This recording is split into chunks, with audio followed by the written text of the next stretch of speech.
Bom dia, pessoal, tudo bem? Como que vocês estão? Obrigada pela presença na terça de manhã. A gente sempre sabe que a maioria das pessoas tem outras demandas nesse horário, então é sempre um prazer recebê-los aqui e saber que mesmo com outras atribuições, vocês estão participando no nosso encontro mensal. Lembrando que o Terços acontece toda a última terça do mês, e esse aqui é mais um tema que a gente preparou para você. Eu já não sei mais quantas edições foram. Fiquem à vontade para pesquisar os outros temas que a gente falou em outros meses no nosso YouTube. Meu nome é Mariana Boljade, eu sou museóloga do Museu do Folclore, e estou aqui com vocês hoje. Lembrando que o Terças, ele não tem a expectativa de esgotar um tema, a gente trabalha alguns temas que a gente considera relevante por algum motivo, e a gente traz para discussão. Muitas vezes eles vêm mais como uma provocação aí para a gente pensar junto no final. Vocês sabem que eu me empolgo, que eu falo bastante, mas eu vou deixar bastante espaço para vocês participarem também, né? O Terças, ele surgiu de uma iniciativa para conversar com a própria equipe do Museu do Folclore sobre temas mais técnicos, e aí depois a gente acabou abrindo para pessoas da cidade, e acabaram solicitando pessoas de outros lugares, e a gente decidiu abrir para o público em geral. Então, tem sido muito legal receber pessoas de vários lugares, a gente pede para vocês colocarem o nome de vocês, de onde vocês são aqui, justamente para a gente se conhecer um pouquinho melhor e saber com quem que a gente está falando, tá bom? Então, eu vou compartilhar aqui a minha tela. Vocês, por favor, me informem se não estiver passando os slides, se vocês não estiverem me ouvindo e se acontecer alguma coisa, tá bom? O Museu do Folclore está vinculado à Fundação Cassiano Ricardo. Eu sou uma mulher branca, tenho cabelos castanhos, estou vestindo uma blusa preta e à frente de um fundo azul. Vou colocar aqui. Ó, vejam se os slides passaram, passou certinho? Sim, está passando perfeito. Perfeito, então. Vamos começar. Hoje a gente vai falar sobre musealização e museificação. Eu queria ter conversado com vocês sobre esse tema na semana passada. Eu vi uma postagem do Corém Quarta Região, que é o Corém que eu faço parte aqui em São Paulo, falando sobre museificação, e eu vi um dos comentários do pessoal perguntando se era sinônimo, se tinha a mesma função e tudo mais, porque gerou uma certa confusão o que eles escreveram. Não que esteja errado o que eles escreveram, mas porque fica ambíguo a interpretação. Então, eu fiquei pensando bastante sobre isso e achei que ia ser interessante a gente discutir sobre essas diferenças por aqui. Eu acho que vocês também vão gostar do tema e espero que vocês contribuam e tragam as coisas que vocês pensam igual, que vocês pensam diferente, enfim, tudo isso que a gente sempre faz. Então, já começo aqui falando para vocês que os conceitos são totalmente diferentes, até porque a museificação ainda não tem uma definição fechada conceitualmente, mas ela é muito utilizada em diversas áreas, não somente na museologia, inclusive menos na museologia e mais em outras áreas como turismo, como arquitetura, como urbanismo. A gente já vai chegar lá e vocês já vão entender o porquê. A musealização, sim, ela é um conceito técnico, a gente já falou sobre ela diversas vezes. Eu acho que a cada 3 encontros eu acabo falando um pouco sobre isso, porque é muito importante, é um processo muito importante, que está ligado à nossa prática e ao tratamento dos objetos, e ao entendimento conceitual desses objetos. Então, é muito importante a gente entender que as coisas elas não têm nada a ver uma aí com a outra, mas que por uma outra razão elas podem acabar se confundindo, especialmente porque quando a gente ouve as duas palavras, elas são muito semelhantes, né? Musealização, museificação, e isso pode gerar aí diferentes entendimentos. Então, vamos retomar sobre a musealização. Ela é um conceito central da museologia. Ela está diretamente ligada ao tratamento técnico institucional dos objetos. Vai fazer parte de toda essa mudança de status que a gente sempre comenta. Em algo além disso, com um valor simbólico, o que é musealizado, ele deixa de ter só um sentido ali do objeto em si, a gente passa a ter esta mudança de status dele para um objeto inserido em um contexto museológico que agrega diversos significados, que agrega diversos signos, e que ele consegue contar diferentes histórias para a gente, ele não vai narrar por si mesmo, né?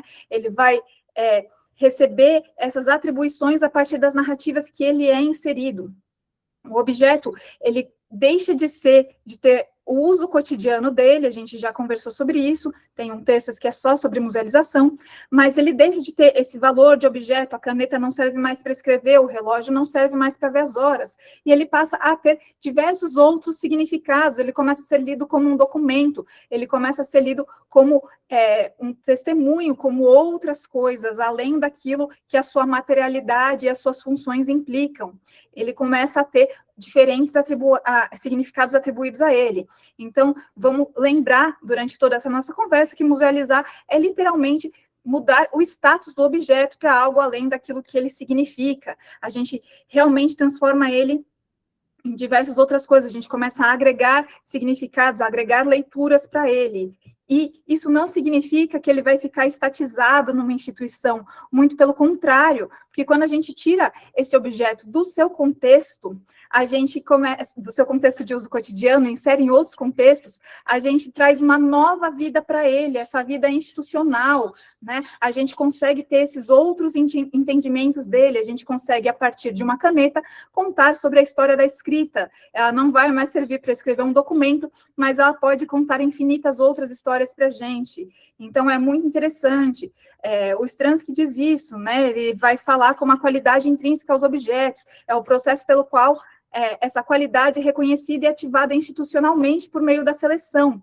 Então, ela faz também parte desse processo todo burocrático que a gente faz quando a gente adquire um objeto, quando a nossa instituição, ela adquire, ela seleciona esse objeto para fazer parte do seu acervo. Isso é uma escolha, essa escolha já é feita, ou deveria ser feita, pensando em todas essas possibilidades interpretativas que a gente consegue agregar para o objeto, além do seu uso cotidiano. A gente também tem um outro texto que fala sobre a biografia do objeto, e aí, se a gente entende a biografia do objeto, ela vai estar muito relacionada com a musealização, faz parte dessa vida institucional do objeto, pela qual ele percorre diferentes caminhos da instituição, seja a reserva técnica, seja a exposição, e que ele pode aí criar trazer várias funções, seja educativa, seja de pesquisa, seja expográfica, nessa questão de agregar sentidos, de agregar significados, né?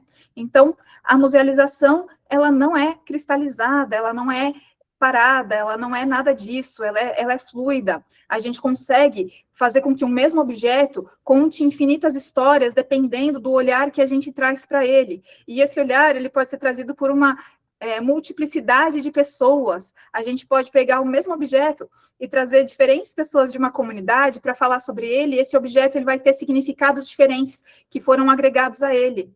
Então, a gente conversou, inclusive, sobre isso no terças passada, quando a gente falou sobre máscaras, né, e diferentes formas de pensar nessas máscaras, enfim. Mas, então, lembrar que a musealização, ela é isso, é quando a gente agrega este outro valor para o objeto. Era importante essa recapitulação, porque aí estamos todos falando a mesma língua, e a gente consegue passar para o próximo entendimento, que é o da museificação. E a museificação, ela não está necessariamente relacionada com objetos dentro de uma instituição museológica.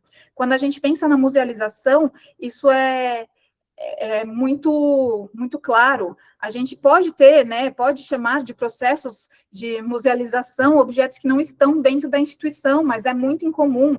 E se a gente pensar conceitualmente, muitas vezes não vai nem fazer sentido, já que a gente está falando dessa mudança de sentido quando a gente insere dentro do cenário museológico.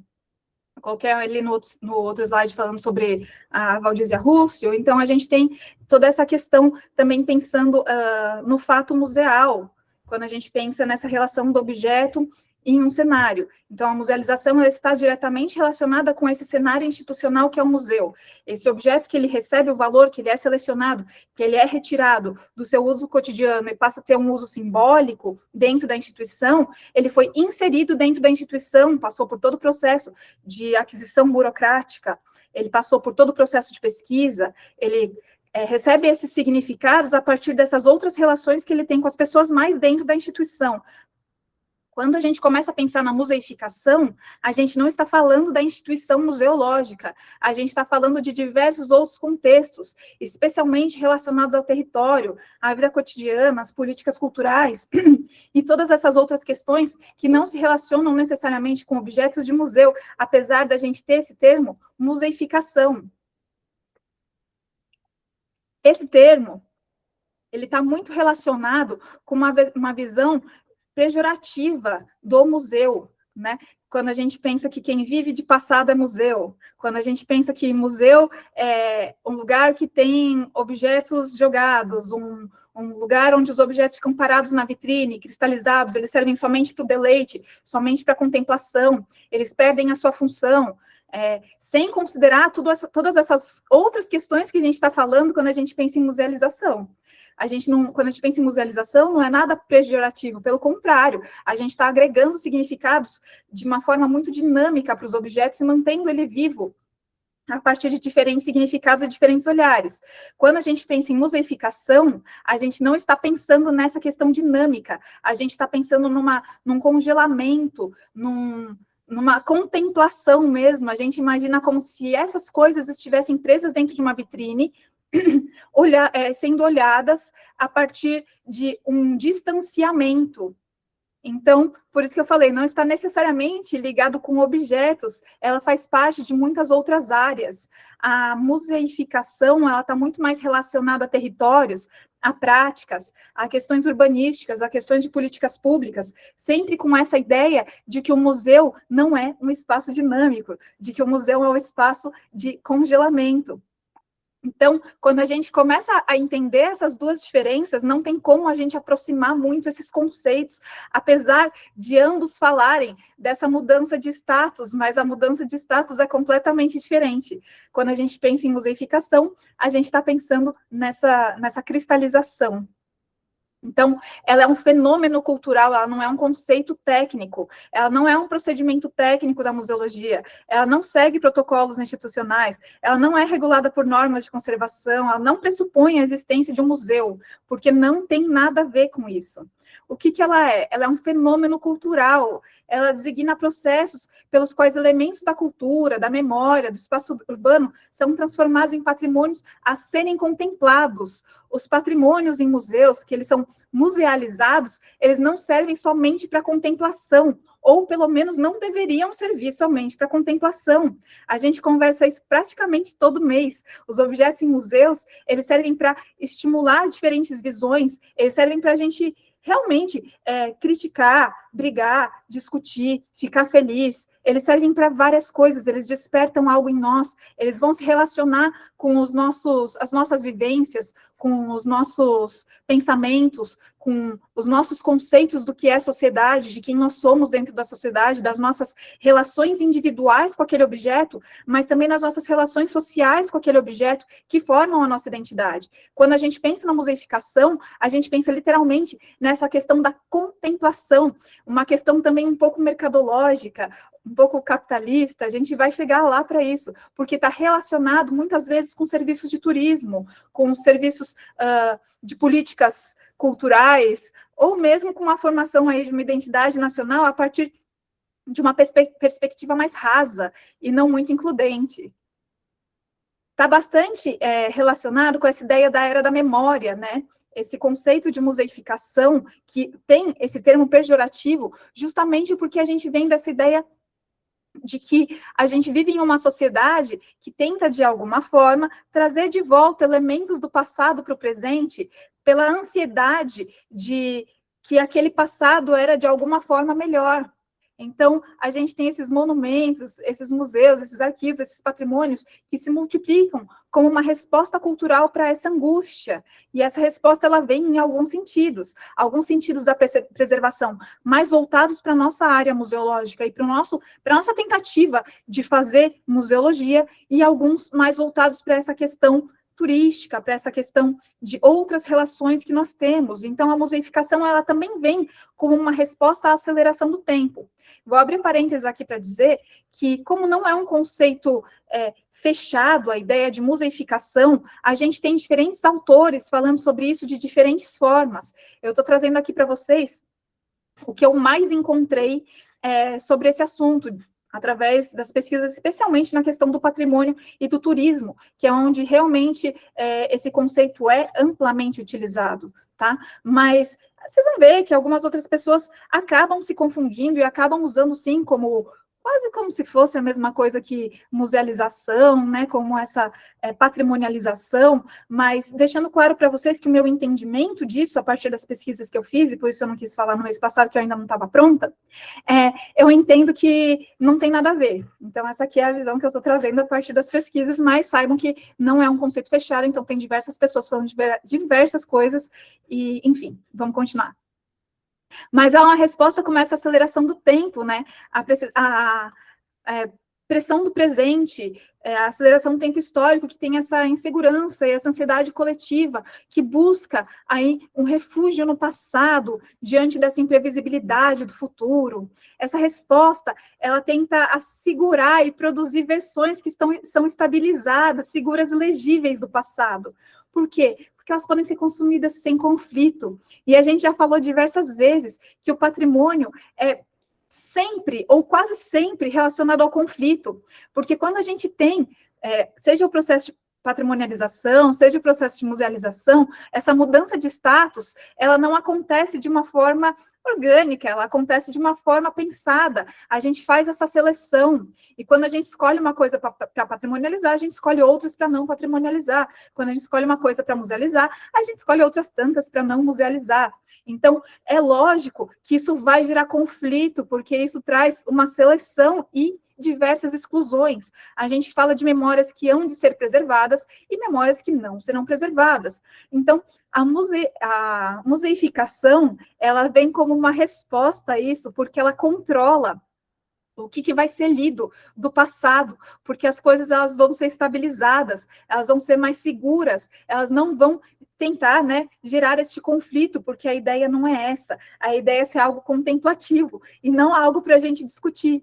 Então, a gente tem esse custo invisível, que ao estabilizar o passado, esse processo ele vai apagar essas tensões, essas contradições e essas pluralidades, porque está sendo construído de uma forma muito limpa, de uma forma muito desenhada de acordo com aquilo que se imagina. Então, olha que legal, né, essa diferença que a gente tem. Enquanto a musealização, ela já prevê o conflito, e a gente até quer que tenha conflito, a gente até quer que tenha tensão, porque é isso que faz com que as pessoas se identifiquem, com que as pessoas se aproximem.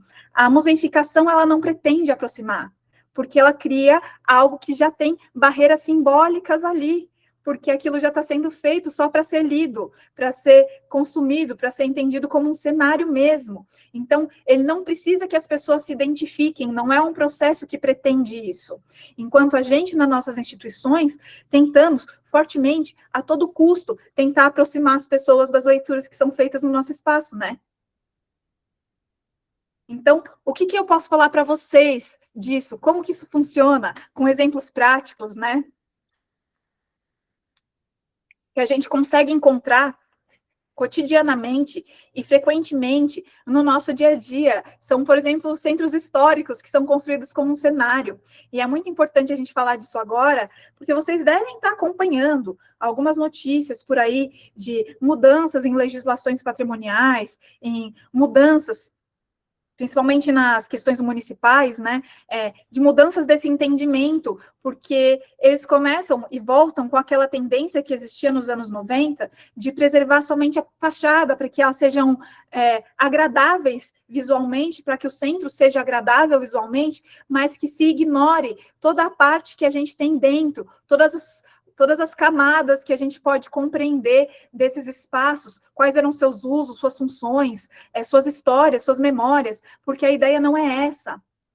A gente começa a criar um espaço que é visivelmente, esteticamente, muito agradável, porque ele se torna um cenário que, entre aspas, recupera um passado perdido, para que as pessoas possam vivenciar isso a partir de uma certa perspectiva, muitas vezes super gourmetizados, muitas vezes espaços que são consumidos somente por uma determinada classe social, normalmente com mais poder aquisitivo. Então, a gente tem esses espaços que eram de uso cotidiano, mesmo que degradados, mas que, de alguma forma, ainda sentiam esse pulsar da sociedade, que tinham esse uso que muitas vezes relacionava com os usos do passado desses prédios, desse centro histórico, para algo muito mais voltado para o comércio, para o turismo, para o consumo imediato, essas substituições da forma com que esses espaços vivem. Vocês podem pegar como exemplo alguns mercados municipais, e eu tenho a experiência de ter vivenciado algumas dessas mudanças, inclusive na cidade onde eu me formei, em Pelotas, que existia um mercado público municipal que ele era realmente cotidiano, ele era vivido por determinadas pessoas, era aquele típico mercado, com venda de peixe, venda de grãos, venda de especiarias, que tinha aquele cheiro de uso, né? Ele não era necessariamente bonito, ele não era necessariamente organizado, mas ele era orgânico e as pessoas viviam aquilo no cotidiano delas. Começava até a ter barraquinha de qualquer coisa vendendo ali, ele foi se modificando para os usos da sociedade e todo mundo frequentava aquilo, diversos tipos de público, diversas camadas da sociedade, diversas pessoas com diversos poderes aquisitivos diferentes. A gente tinha uma diversidade de público muito grande. Ele passou por um processo de restauro, um restauro muito bem feito, mas quando ele foi reinserido no uso cotidiano do centro, a sua característica se modificou, porque dentro daquele espaço não tinha mais as barracas de peixe, a venda de especiarias, a venda de frutas, a venda de capinha de celular, não tinha mais nada disso. O que tinha lá dentro? Cafés, lojas de artesanato, lojas de souvenir. Então, o público que era esperado para aquele espaço era um público completamente diferente do público anterior. Então, a gente tem uma mudança desse espaço para abraçar somente um tipo de público, para somente uma geração de renda, né? Então, é interessante a gente pensar nessas mudanças e nessas mudanças de uso, pensando urbanisticamente em como que isso funciona. Esse mercado que eu estou citando para vocês, certamente passou por um processo de museificação. A gente tem, então, esse congelamento da cidade. Essa museificação é vista como um processo de cristalização de monumentos. São elementos urbanos que passam a ser destinados unicamente à contemplação. Eles vão sofrer essa desarticulação com a realidade vivida. Eles se tornam estáticos, porque não se pretende mais que eles sejam um espaço de conflito ou um espaço de uso como diversos outros. Eles servem literalmente para ser ali um cenário, um lugar para a gente visitar e pensar, puxa, como era bonito o passado, puxa, né, as coisas elas eram assim, algo mais nesse sentido.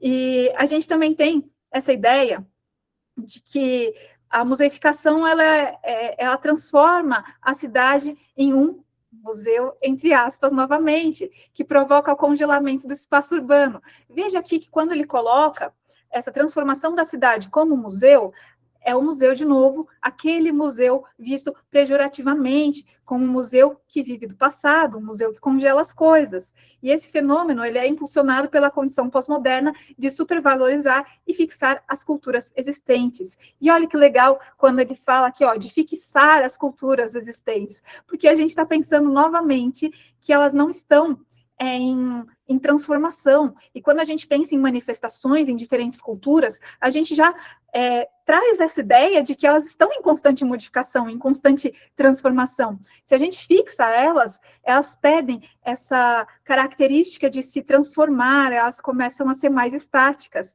O território ele deixa de ser vivido, né? A gente tem esse deslocamento de moradores, o enfraquecimento das práticas locais, o espaço como uma vitrine.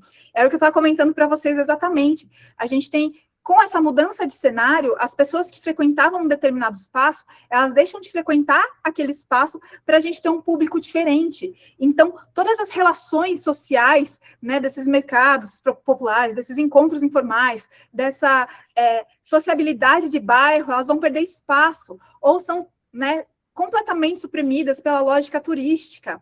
E esse espaço, ele deixa de funcionar com as funções que ele tinha originalmente, e ele passa a ser um cenário de contemplação, que nem eu tinha falado para vocês, esvaziado por dentro, às vezes literalmente esvaziado por dentro, porque muitos dos espaços mantêm somente a fachada e fazem uma transformação completa na parte interna.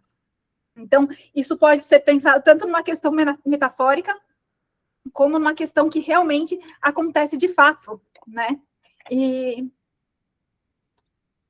a gente pode pensar que se a gente tem essa preservação feita dessa forma do espaço, ela vai destruir aquilo que tornava o local, de alguma forma, culturalmente significativo, porque a gente começa a prezar somente pela estética, e quando a gente pensa no patrimônio, a gente não pensa somente na parte estética, a gente pensa nas suas funções, nos seus usos, em todas as outras questões imateriais que estão ligadas a ele, que é o que a gente estava conversando exatamente quando a gente fala sobre musealização.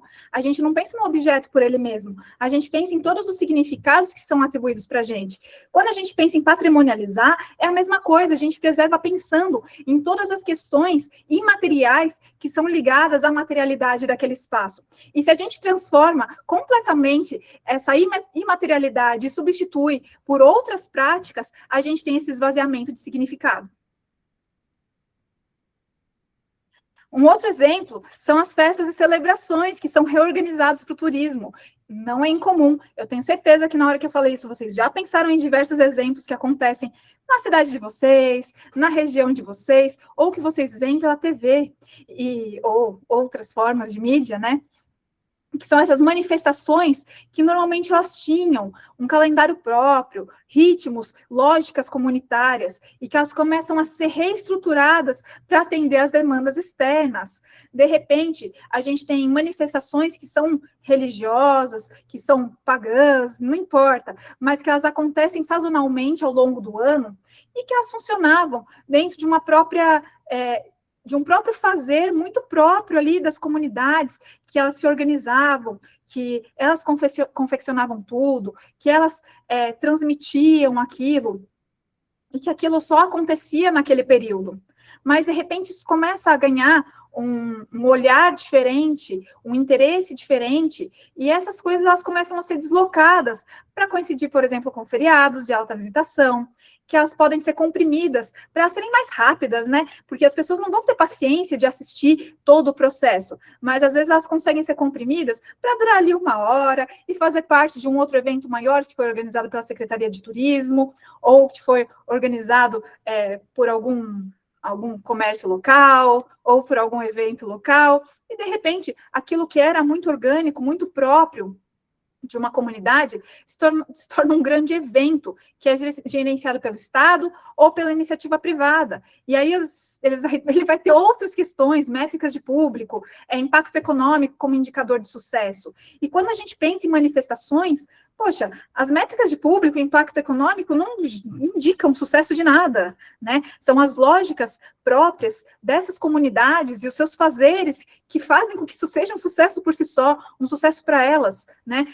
Algo prazeroso para elas, algo que é passado para as suas famílias, algo que é perpetuado através de grandes modificações. A gente já falou que essas tradições costumam sofrer modificações, mas isso também faz parte. Essas modificações, elas são frutos do tempo, frutos da sociedade, e são algo que surge internamente. Quando é algo provocado pelo Estado ou pela iniciativa privada, com essa lógica comercial, a gente tem, de novo, um esvaziamento do significado daquilo. E aí a gente começa a agregar, inclusive, atores que normalmente não têm nada a ver com a comunidade que originalmente detinha aquele saber. E aí a gente perde essa lógica interna de um ritual, ou essa lógica interna de uma manifestação, porque a gente começa a ter essa alteração de significado pela lógica do espetáculo. De repente vão ser artistas fazendo essas manifestações, dançarinos, atores, músicos, pessoas com uma formação técnica, e não mais necessariamente pessoas que fazem parte da comunidade.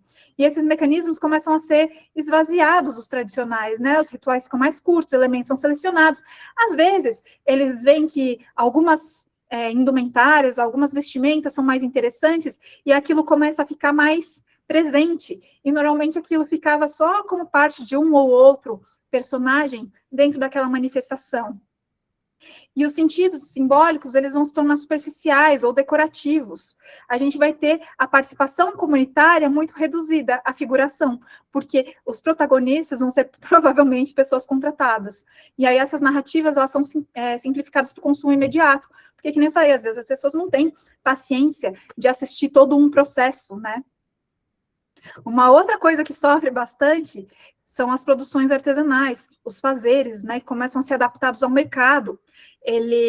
Essa museificação acontece com frequência, porque a gente sabe que esse fazer, né, esse saber fazer, ele costuma ser muito característico, e as peças, elas costumam ser únicas, mas quando a gente tem essa pressão de mercados turísticos, dessas plataformas de consumo social, dessas vendas de souvenirs locais, essas peças que elas tinham essas características de unicidade, próprias do próprio fazedor, do próprio artista, elas começam a ser reproduzidas em série, com cores, formas e dimensões padronizadas, para atender justamente a expectativa dos turistas, dos compradores, dos consumidores. E isso passa a ser completamente diferente daquele fazer orgânico que era pensado inicialmente. Essas técnicas, elas começam a ser simplificadas, os materiais substituídos por coisas mais baratas, ou mais duráveis, e essas formas, elas são reduzidas para o que vem de melhor. Então, a gente tem, de novo, esse esvaziamento dos sentidos, dos significados e da forma de fazer, porque é tudo adaptado para a venda, para o comércio. Então, quando a gente pensa em museificar, a gente tem muito essa relação de consumo, dessas trocas, de pensar em manter algo que vai ser melhor consumido. A gente, então, tem essa desconexão cultural, o fazer artesanal vai perder sua relação orgânica com o contexto de origem, a gente vai ter essa peça, ela deixa de representar um modo de vida, ela vai deixar de representar aquela comunidade, e ela passa a ser muito mais feita pela venda mesmo. A extinção da diversidade, porque quando a gente tem essa lógica de padronização, todas aquelas mudanças e aquilo que fazia com que fosse único o fazer, ele deixa de ser. Ele vai começar a se manter somente mais do mesmo. E a gente perde o espaço da criatividade, a gente perde o espaço da criação em si, e a gente fica somente nessa questão de venda.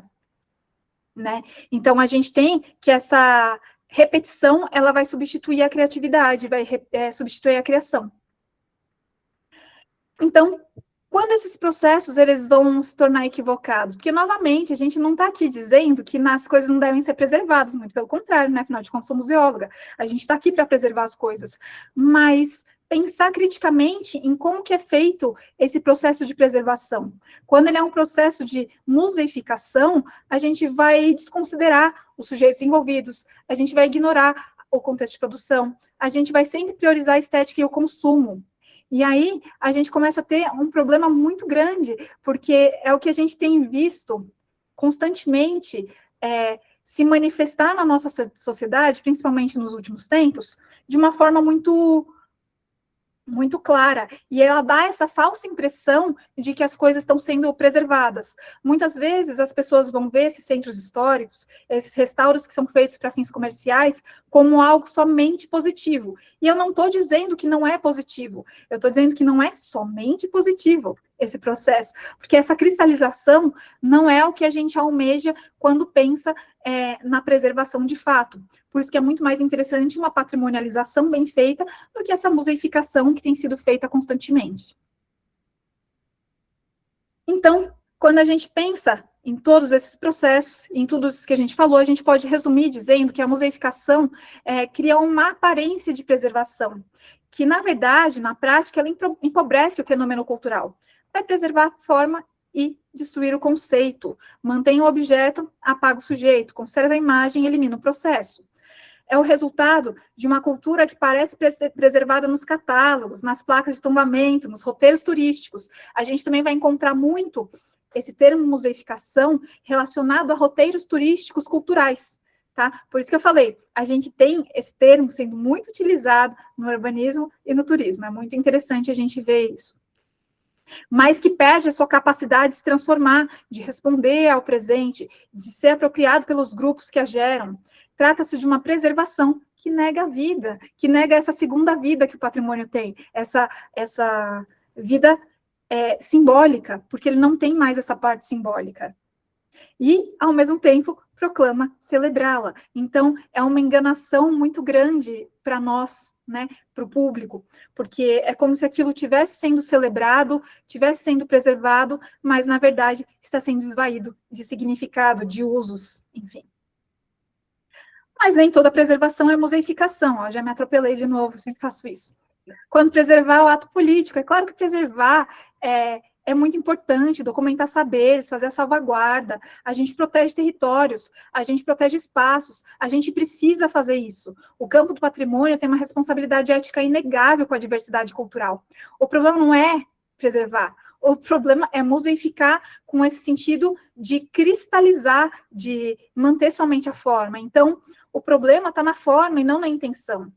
Às vezes, as pessoas que conduzem esses processos nem conseguem compreender que isso está sendo feito, né? Que todas essas questões estão ali em discussão. Então, quando a gente pensa em preservar, a gente tem que pensar na intenção que a gente está preservando e na forma com que a gente está fazendo isso. Como esses processos são conduzidos. Quem decide o que vai preservar, com quais critérios, para quem, com qual grau de participação, qual que é a intenção de preservar aquilo, qual que vai ser o uso daquele patrimônio, qual que era a vocação daquele patrimônio inicialmente, ela está sendo respeitada nesse processo de preservação, nesse processo de patrimonialização, ou a gente vai ter esse congelamento, essa museificação, para criar roteiros turísticos somente para venda, ignorando a população local, ignorando as pessoas que ali habitam, ignorando todas essas outras questões simbólicas que a gente foi falando. O que a gente está criticando, e o que se critica quando fala em museificação, porque vocês vão encontrar esse termo, sendo muitas vezes utilizado para se fazer a crítica ao preservado pelo preservar, tá?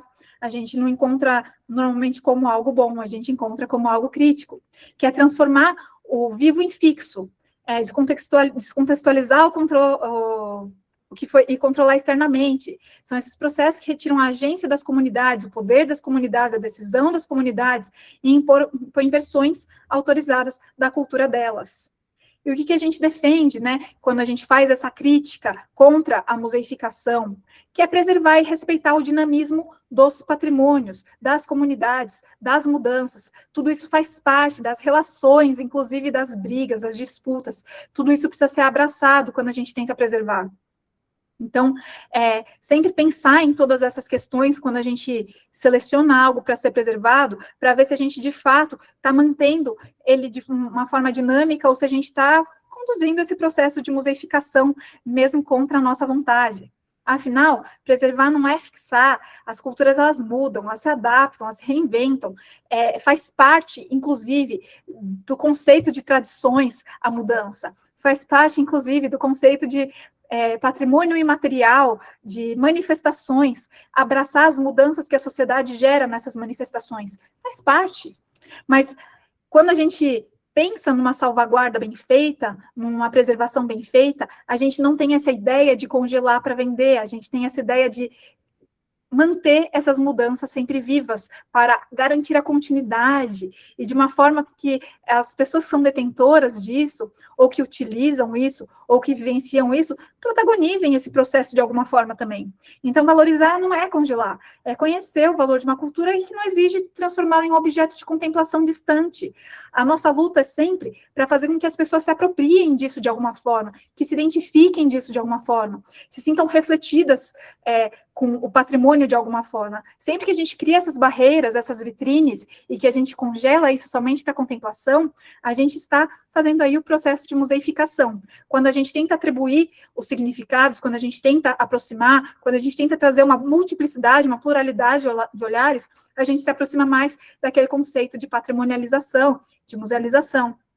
Então, compreender as diferenças é essencial, porque uma cultura, né, patrimonial, museológica mais crítica, ética, comprometida com a diversidade cultural, é compreender a distinção entre preservação e museificação, entre musealização e museificação. A gente precisa entender que, às vezes, mesmo que a gente, sem querer, né, a gente acaba gerando esse processo de museificação que estamos tanto criticando aqui. Então, era mais ou menos isso. Acho que a gente pode conversar.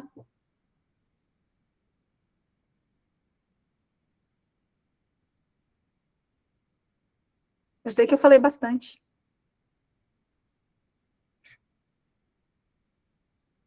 Tomar uma água enquanto a gente começa a conversar. Para quem é novo aqui, fique à vontade, tá? Para escrever, para falar, para abrir a câmera. Peço que... Isso aí, pode falar, Lídia Mari. Bom dia. Eu fico impressionado como vocês se superam a cada edição. Realmente, o grau de sofisticação desses conceitos é fantástico. Estou aqui encantado. E quando você falou das festas, não tem como não pensar, por exemplo, no Carnaval Carioca, das escolas de samba, que, enfim, todo fevereiro o pessoal acompanha as famosas rainhas de bateria ou madrinhas de bateria, por exemplo. Algumas fazem parte, de fato, da comunidade, outras caem de paraquedas e aí acabam virando memes na internet.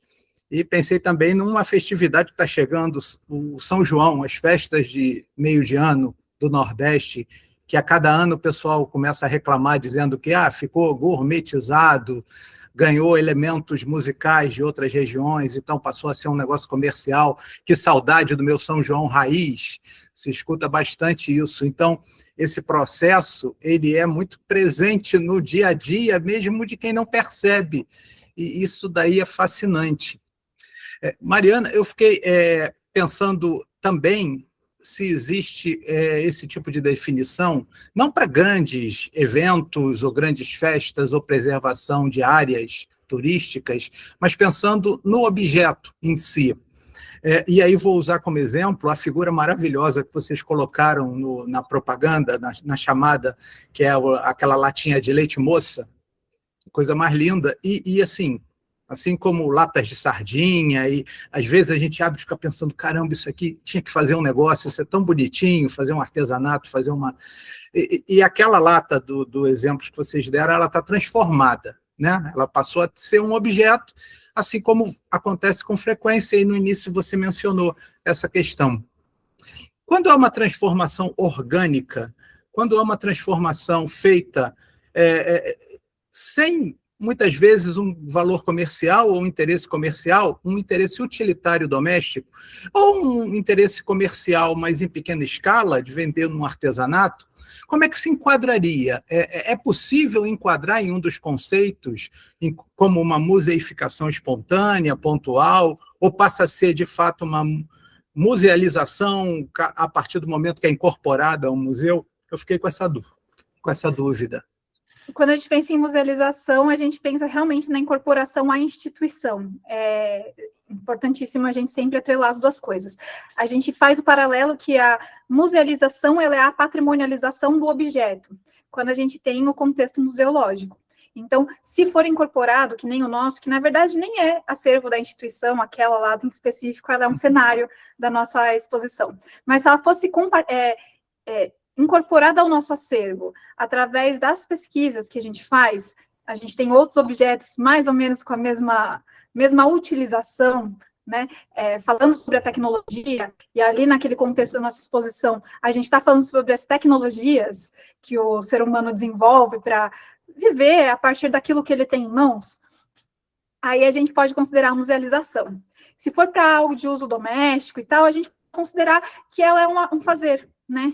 Ela não precisa ter nenhum tipo de outro processo conceitual, só é o fazer mesmo, a manifestação orgânica que costuma ter nos nossos cotidianos, dos sonhos, né? Eu falei, é muito interessante. Sobre o carnaval, eu tinha certeza que todo mundo ia pensar em pelo menos uma manifestação da região que vocês fazem parte, porque eu mesma consigo pensar em várias. O São João, inclusive, aqui no interior é muito comum, enfim, mas são várias coisas que a gente vê se transformando. Os carnavais de rua, né, os bloquinhos de rua, nem precisa pensar no espetáculo que é o carnaval carioca, que sofre esse processo de museificação e de espetacularização também, mas se a gente pensar nos pequenos blocos de rua que aconteciam de forma orgânica, e agora, muitas vezes, eles são inclusive geridos por prefeituras, incentivados pela prefeitura, ou por comércios, ou pela iniciativa privada, de alguma forma, para que aquilo aconteça de um determinado jeito, e a gente tira a organicidade dele, a gente tem toda essa questão de museificação mesmo. Obrigado, perfeito. Seria isso mesmo? Seria, exatamente.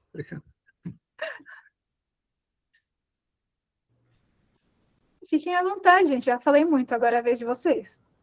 Tem uma pergunta, tem um comentário no chat, pergunta. Acho que eu perdi na hora que caiu a minha internet. Não está aparecendo para mim. Não, eita, vamos lá. Se vocês quiserem colar aqui, Ah, não.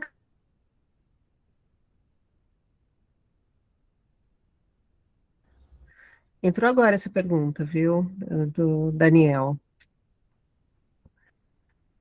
Em algumas comunidades dos museus comunitários em Oaxaca, no México, é bastante interessante o caso as estelas pré-hispânicas. Uma apoiava um fogão de lenha e outra foi levada para a igreja. A vitrine, às vezes, acaba sacralizando também, não é? Comentários de Daniel. super, super. A mudança de status nas instituições, principalmente quando a gente tem, mesmo na própria musealização, a gente tem, durante essa mudança de status, uma sacralização, sim, porque o espaço institucional, o nosso cenário institucional, ele já agrega ali uma nova leitura, então isso tira o objeto da dimensão cotidiana de qualquer forma. Por isso que a nossa batalha como museólogo, como pessoa que trabalha com patrimônio, é que mesmo com essa mudança e com essa sacralização, com essa inserção em um cenário diferente, que já agrega uma, entre aspas, importância, uma relevância, que mostra que aquele objeto é diferente dos demais, mesmo que semelhantes, fazer com que aquilo se aproxime do público. Porque se a gente não fizer com que isso seja entendido e aproximado pelo público, a gente começa, pelas comunidades, ou por quem quer que seja, né, pelos nossos partícipes das instituições, a gente vai fazer esse processo de museificação, mesmo que a gente queira e almeje musealização. A gente acaba fazendo isso indiretamente, né? É impossível pensar diferente. É uma situação complexa, por isso que é um trabalho muito difícil, esse de aproximar o público e não deixar o objeto, ou o espaço, ou a manifestação como algo puramente contemplativo. Pode falar, Marcela.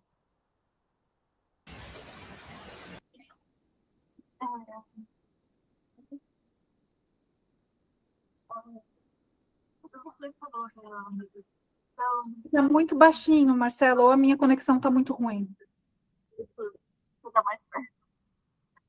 Você falou da comunicação, eu me lembrei também do projeto da Invariação, né? Um projeto ativo, eu não sabia. Começou antes de eu nascer, em 1987, que é um projeto histórico religioso. Eu moro em uma família, né? Uma cidade colonial, e ali na parte onde é aeroporto, ficou todos cheios de prédios coloniais, né? Todo esse espaço se tornou um espaço cultural, na cidade. Então, é cheio de museus e tal. E é como você estava falando também, alguns prédios lá mantém a fachada, né? E por dentro está caracterizado. E aí, quando você estava falando, eu fiquei pensando que esse fosse um processo novo, pensar essa questão das culturas como um espaço mais dinâmico, porque a gente tem essa ideia de que o museu ela vem desse lugar do colecionismo, né?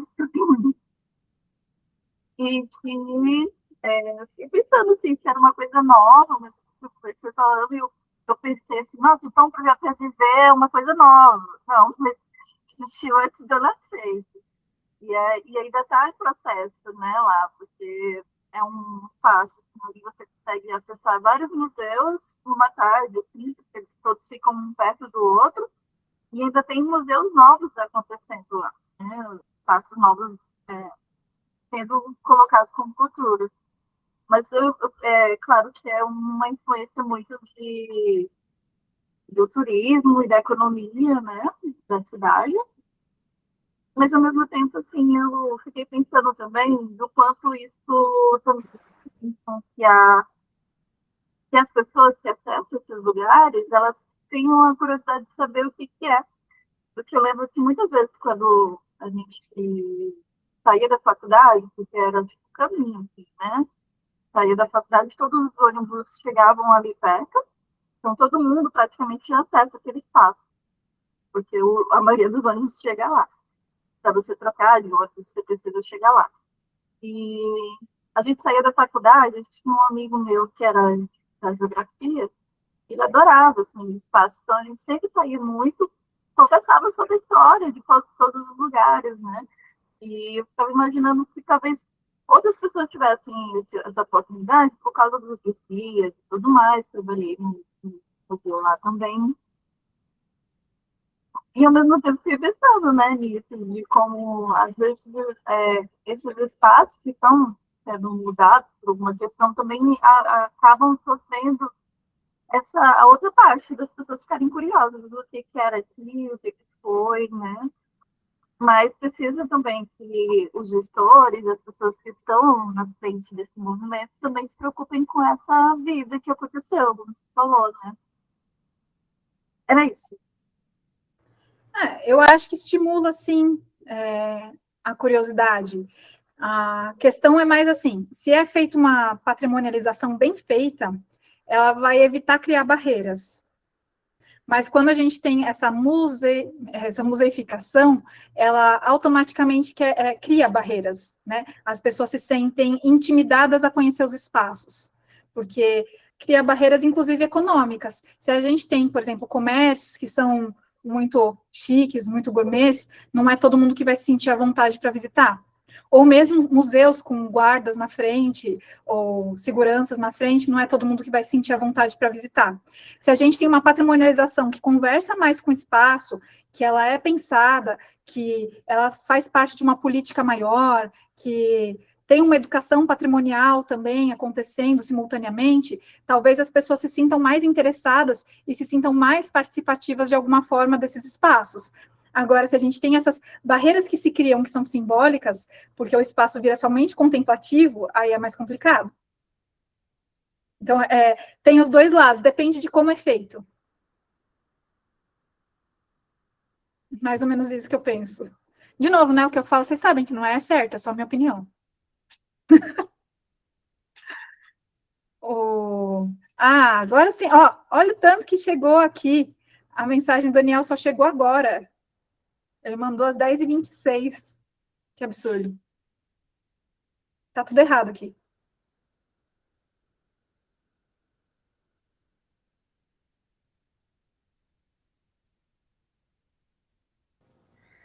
Mari, e no caso da cultura popular, por exemplo, a cultura é viva, na verdade, né? Como que funciona isso na questão dessa cultura que é viva? Pois é, a ideia que a gente pensa, né, pelo menos que eu penso, é a salvaguarda mesmo. Os processos de salvaguarda das manifestações são muito interessantes, porque elas não visam a cristalização e elas também não objetivam essa função para comercialização das manifestações. A gente tem o registro nas manifestações, a gente tem os inventários, muitas vezes participativos, que acabam reunindo as informações daquelas comunidades, por que é, como que funciona. Isso é uma gestão do patrimônio imaterial, das manifestações, enfim, muito bem feita. Quando a gente pensa nesse processo de museificação, é mais o exemplo que o Elidiomar estava falando do carnaval. E aí é um processo que não é bem feito, ele é visando outras coisas. Ele não visa o registro e a manutenção dessa salvaguarda, ele visa outras coisas. Quando a gente faz a salvaguarda, né, o processo todo ali de registro do patrimônio imaterial, ele sugere, no final desse levantamento, algumas ações que podem ser feitas para perpetuar ou para fazer a manutenção dessas manifestações. E muitas vezes são sugestões que não são comerciais e que não são nocivas para para essa continuidade. Elas não vão objetivar mudanças externas, né? Elas vão manter a ideia da organicidade. Então, quando a gente pensa em manifestações, os processos de salvaguarda e registro que são feitos, eu acho muito interessantes, diferente dessas manutenções com vistas para turismo, lucro e comércio, que acabam modificando muito as manifestações e inserindo atores externos que modificam muito o que é feito. Era mais ou menos isso? Sim, perfeito.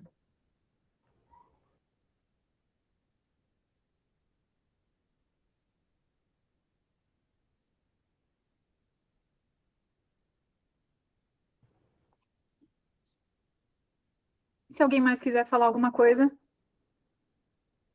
pode falar, Marcela. Teve outra questão que também, não sei se você falou que estava um pouco de essas coisas, se musear e musealizar são duas coisas que andam juntas, e que elas são uma escolha separada de cada gestor de museu, de todo isso. Então, tá fechado.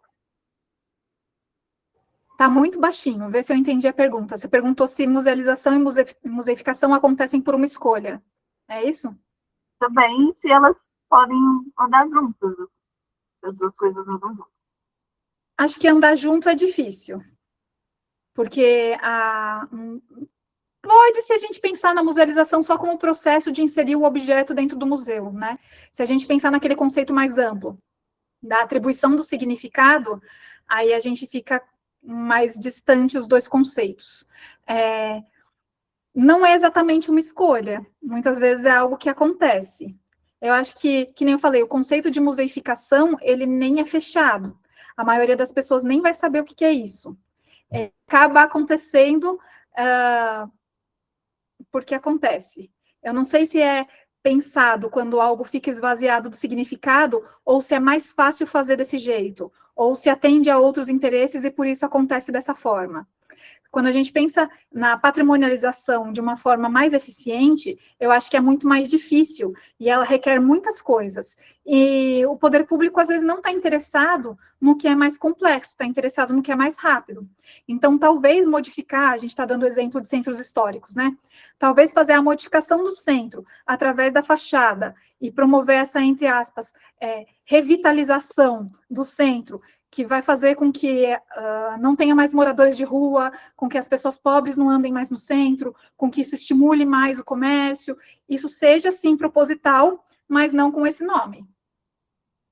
Então, eu acho que é um processo que acaba acontecendo porque é mais cômodo e mais confortável e atende melhor aos interesses públicos e políticos para reeleição, para ganhos turísticos, para mensurar números de visitas, números de turismo, conseguir mais verbas, inserir o município em outras esferas. Eu acho que isso acontece porque, sim, de uma forma relativamente intencional, mas não com esse nome. O processo de musealização, ele vai ser totalmente por escolha. A gente vai lá, seleciona o objeto, a gente decide que aquele objeto vai incorporar ao nosso acervo, por que ele vai incorporar ao nosso acervo, a gente faz todo o processo de documentação dele, e aí depois a gente atribui os significados através de pesquisa, através de pesquisa oral, de história oral, da composição da exposição, da composição das ações educativas,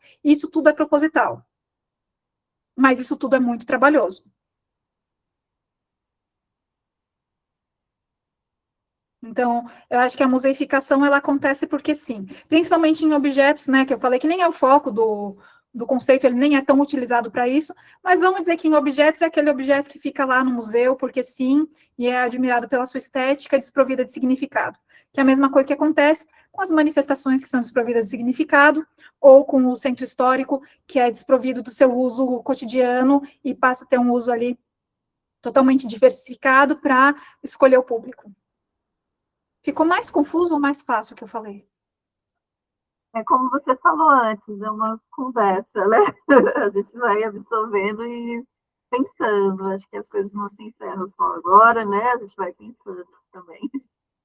É isso, porque eu estou tentando deixar o mais simples, mas é porque eu achei complexo o tema, tá? Eu não achei um tema muito fácil, não. Acho que é por isso que ele ficou legal, né? Assim, eu gostei muito de pesquisar sobre isso. Enfim, fiquem à vontade para mandar sugestões de temas, para participar dos próximos. No fim do mês que vem estaremos aqui de novo. Agradeço novamente a presença de sempre, do pessoal que vem todo mês. Agradeço a presença do pessoal que veio novo. Eu sei que o tema foi complexo. Se vocês tiverem alguma dúvida, quiserem conversar com alguma coisa, não se sentiram à vontade para perguntar em público, fiquem à vontade para me mandar um e-mail, para fazer qualquer coisa que vocês queiram para a gente conversar mais sobre isso, tá bom? Até logo, nos vemos em breve.